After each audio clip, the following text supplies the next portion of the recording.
Well, welcome to our Get to Know a Teacher. Today we have Christa Martinez. Mrs. Martinez is a fifth grade teacher at Winkley, and she is actually new to Winkley this year, so we're going to give her a great big welcome.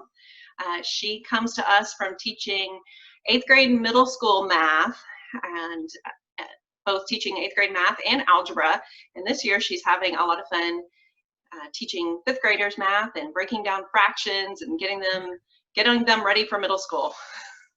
Yes. So we have some questions for you today, and we're excited to hear and get to know a little bit more about you. All right. So our first question is, what would students be surprised to find out about you? So that's a fun question because I feel like there isn't too much exciting things to share. So I was kind of thinking back, and one thing that they might find a little bit interesting, when I was right out of college, I did go on Who Wants to Be a Millionaire. Oh, and I'm not a millionaire, so calm down. But I only kind of wanted to be a millionaire. I didn't want it enough. So I did go on a game show. I retained useless information and just kind of hold on to it forever and walked away with a little bit of money. I mean, it all went towards student loans, but it was kind of a fun thing to do. So that's something students might not know about me. Before the end of the year, you might have to show them a video clip if you can find one. Man, I'll see after. I mean, this was a couple years ago because it was right after college. So not sure if any of that footage still exists, but yeah, I'll see what I can do. All right. And how do you spend your summer breaks? Ooh, that's a fun one. In a typical summer, usually traveling, and I think a lot of teachers do that too. I'm from Ohio originally, and so I usually will go up, probably spend 2 to 3 weeks up there with my parents, and I still have a lot of family up that way. So we'll spend a lot of time up there because it's kind of a nice temperature, get away from the Texas heat for a little bit. Yeah. And then we're kind of a little bit of a Disney family. So usually the first week of August before school starts again, we'll either be at Disney World or Disneyland. Haven't ventured to any of the international parks yet, but maybe someday. So traveling, that's pretty much it. That sounds fun. And some recouping, I guess, that goes along with it too. Yeah. So our next question is, what are some traditions or superstitions you have for the first day of school? I don't think I have any superstitions. Like, I was trying to think about that. It's like, I don't think I have any superstitions, but traditions, I was thinking in terms of like my own kids. I have 2 kids in high school, and I always make them do the typical first day of school picture that they hate me for, so that I can do the side-by-side beginning of the year, end of year. So that's kind of one of my traditions, the annoying mom tradition. But mostly first day of school to me as a teacher is just getting kids in, playing games, get to know them, and just make them feel welcome in a classroom. Yeah. So, is there an embarrassing teaching moment you're willing to share?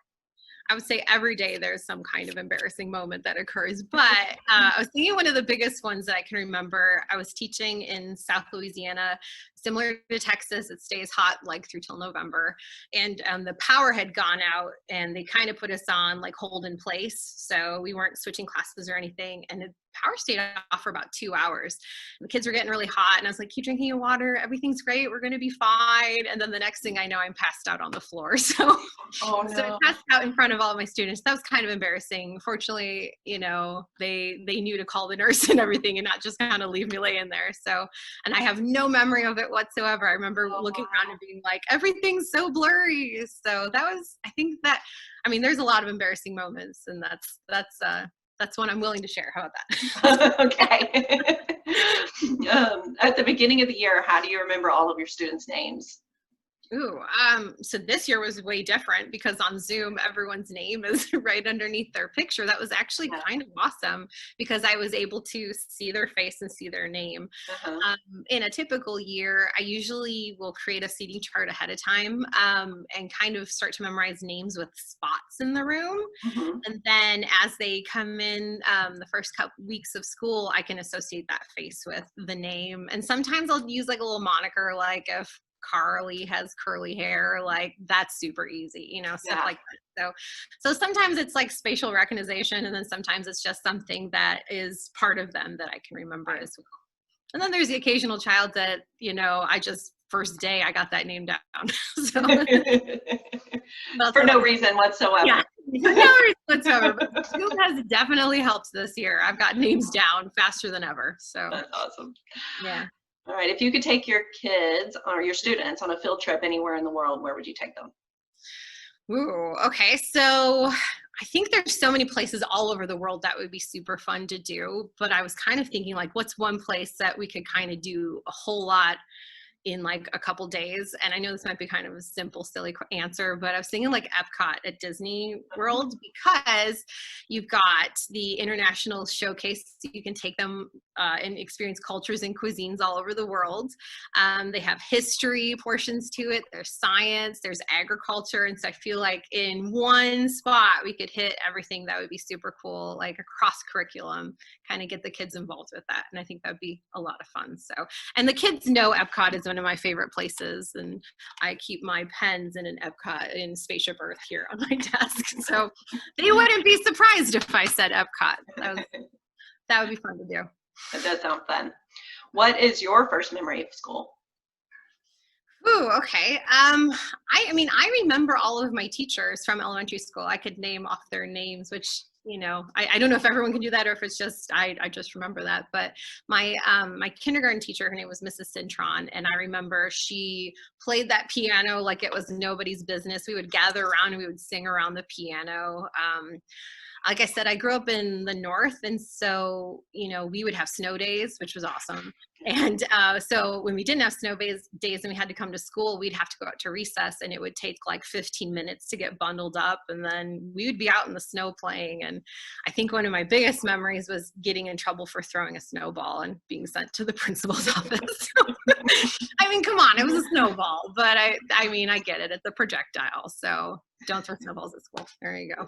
There you go. Our lesson from this video. Yeah. So if you could grow up in any decade, which one would you choose? I think I kind of like the decade I grew up in, honestly. I think I look at these kids with their technology and I'm like, oh my gosh, like, what if every moment that I ever had was recorded and was possible to be on social media somewhere? That's terrifying to me. So I grew up in the 80s and 90s, and that was, I mean, the 80s were kind of a lawless time. That was kind of fun, you know, parents knew you were safe. You could roam the neighborhood till it was dark, and then you went home. And so I think I would stick with the 80s. I enjoyed growing up in the 80s. So yeah, it was a good time. It was a good time. Is there a quote or saying that you live your life by? Probably a couple, but when I was thinking, I think that's been most applicable to this school year is like, no matter how hard it gets, stick your chest out, keep your chin up, and just kind of handle it. And that's it's a saying from Tupac, I know, but like, and I'm kind of like, I probably butchered that a little bit, but essentially like things are going to be tough and you just have to face it head on and just take it on and do your best and just kind of handle it. So I think that's something that's been really helpful this year, just to keep in the back of my mind. Yeah, a little mantra to tell yourself on those tough days. Yeah, thanks, Tupac. Right? All right. If you could go to any other teacher's class, which one would you enroll even for a day, and why? And I know you're new at Winkley this year, yeah. So even if it's not at Winkley, that's okay too. So yeah, you know, I think in a regular school year, I would know more of the teachers, but unfortunately I've been kind of like essentially quarantined to the 5th grade wing. And so I don't really know too many people. The 1st graders next door sound like they have the best time. So part of me is like, I'd love to hang out with the 1st graders.